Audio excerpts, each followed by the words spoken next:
So some of y'all, because you won't believe it unless you see it, I'm going to show you exactly what our children have to deal with and the ridiculousness of this matter around hair. Okay, so as you can see, parents outraged after the principal questions whether the son's braided hairstyle means he's a gangster. And this is Daylon Thorne, a 7th grade student at Calvary Baptist in New Orleans, Louisiana. So the parents of a 7th grade student at Calvary Baptist private school in Slidell said they were dumbfounded last week when their son's decision to wear a braided hairstyle was met with questions about being a gangster by the school's principal. I picked him up just like normal and asked, "How was your day? How did your friends like your braids?" Ashley Thorne said of her son, Daylon. "We're driving out of the parking lot and he said the principal pulled him aside today and asked if his braids represented him being a gangster." The Thornes, a black family of 5 who recently moved from Shreveport to Slidell area, found the principal's questions troubling. Braided hair, they said, is widely normalized and not an infraction against school policy. You don't think you have to prep your children or even think of something like that for something that's so small, Thorne said.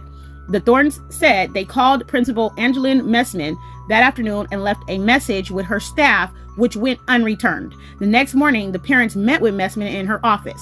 Messman and John Brown, interim pastor at Calvary Baptist Church, declined to comment Thursday through the church secretary after multiple attempts to reach him by phone and in person.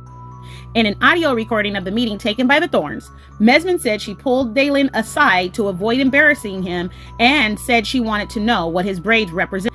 "I've never had a student wear braids like that.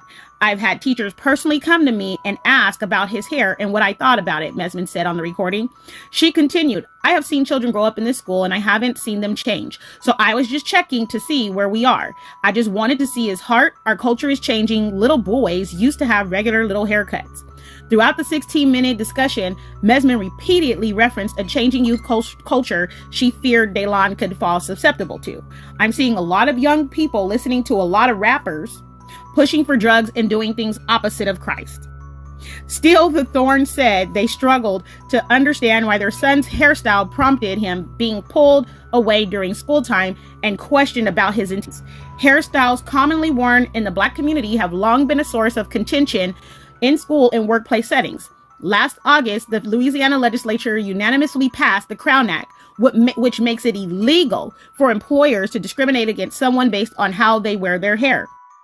A federal civil rights lawsuit was brought against a Catholic school in Jefferson Parish in 2018 when a Black student was sent home in tears for wearing hair extensions to school. The parents of the student dropped the suit after the school rescinded the suit. Calvary Baptist, a private tuition-based school for students in grades pre-K through 8, has specific grooming policies in its handbook. Braids aren't mentioned as a dress code infraction, but dreadlocks and afros over 3 inches are not acceptable. With 2 days left of school, Daylon wasn't told to remove his braids, but the family said the principal's lack of cultural understanding is among the reasons they decided to transfer Daylon to a new school next fall. Let's take a look at the school. Here's the school. There's Miss Messman, the principal. They have the church information up there. Let's look at see who the kitchen staff is, okay? I done told y'all to stop sending your children to your enemy for an education. Malcolm X done tried to tell you, obviously, you're looking for, some level of compassion and, support. This is Calvary Baptist Church. Okay. So this staff that you just saw is the extended care staff. That means that they're the after school staff. Okay. It's the after school staff, the main staff. We just turned from their pages. Okay. And, I don't know how else to put this, because this continues to happen to our children in spaces. And they said that, this is about Christian culture and not world culture. Well, obviously someone have not read the Hebrew Bible, because everybody from Samson to the discussion about pulling your locks to Yeshua having hair way longer than 3 inches, and you better check Calvary Baptist to make sure you got your policies right. And when you talk about Bible, it's a part of your agenda. Don't lie on the Hebrew Bible like that, because that is not the truth. And it really gets me how people try to mistreat our children and then say they doing so-called Christian work. Well, what kind of God do you serve? Okay, I want to know what kind of God do you serve that's gonna tell the kids they can't wear their afros past 3 inches. Okay, wait, so you mean to tell me that there is a biblical mandate for 3 inches of afro? I mean, come on. This sounds ridiculous. I know it does. But this is a constant thing, again, with what's happening to our children. And look at who y'all sending them to. Stop doing that. Stop doing that with the expectation that they're going to come out okay. So I'm glad that, you know, the parents decided to take their children out. Here's a Facebook page. Okay. I'm glad that they did, but the damage to our babies is already done because they're directly attacking our children's identities. Okay. That's a direct attack on who they are, the culture that they represent, the heritage that they represent. Right. So I'm just going to warn parents again, be cautious in where you send your children and who you're allowing to educate them. You see it right here. They basically try to put it on Christ. I'm seeing a lot of young people listening to a lot of rappers pushing for drugs and doing things opposite of Christ. What are you talking about? This young man just had his hair braided. How does that make him a follower of rappers and gangsters and drug addicts? I mean, drug pushers. Wow. Really?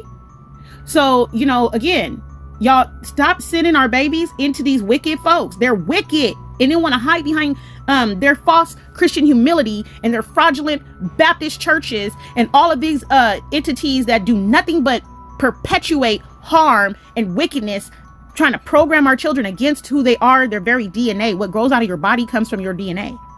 Okay, your hair, right? That's like saying you shouldn't, you know, grow hair in that particular coil or pattern, and as if a person can just think about it growing a different way and it grows a different way. What kind of stupidity is this? Right? And so you'll see the article again right here where this young man was defamed and, you know, questioned about his hair, you know, and really just treated. And here's something I wanted y'all to pay attention to. The policing of Black children is what keeps them from being children, from having moments of innocence, joy as a child, such as wearing braids, all because someone else is uncomfortable by their presence. And there it is right there. Right? That principal needs to be fired. I agree. Fire Miss Mesbin. And I pray that the family sue the Calvary Baptist so-called Christian church for every red cent. Don't even let them go home with their pets. That principal needs to be fired. None of their business. And if he or she did feel the need to ask, better ask the parent. Schools are overstepping. In 2023, for a Black boy on the planet Earth in America, in NOLA, in an area with a large concentration of Black people, braids represent being in a gang. This can't be serious. Nah, they serious. They're real serious. They're so serious that it looked like the daughters and the sons of the Confederate are still teaching our kids over there in the South. And I hope somebody wakes up and says, enough, get out of here. And don't send your kids back. Demonetize their school. You know, you don't gotta pay for your children to go get an education at the hands of people that don't really care about them, that are going to try to say they're doing the Christian thing that is totally against who our children are, right? Like, how is it Christ-like and godly to put our children down? Like, where did you get that loving your neighbor notion? I just want to know. Like, I read through the Bible and I see different words on the page. Most of the men, and especially if you were a Nazarite, had hair. Samson lost his power because he let Delilah cut his hair off. So now you're going to tell our kids to cut their hair, afros and locks be lower than 3 inches? Y'all are nothing but Delilahs. Okay? And I said it, and you heard it from me. I hope that the parents sue them for everything they got and shut down these fake Christian churches, whatever they are. I don't know. The church, if you guys look at the word etymology, it stands for. When I read this, I was like, people are not going to believe it until they see this silly madness. So you guys are hearing me in my form of indignation. Don't cut our baby's hair because of Eurocentric white supremacist daughters and sons of the Confederates that said it's not Christ-like. Be quiet. Tell them to be quiet. Better yet, don't send your kids to them for an education. Who taught you to hate the texture of your hair? Who taught you to hate the color of your skin to such extent that you bleach to get like the white man? Who taught you to hate the shape of your nose and the shape of your lips? Who taught you to hate yourself from the top of your head to the soles of your feet? Who taught you to hate your own kind?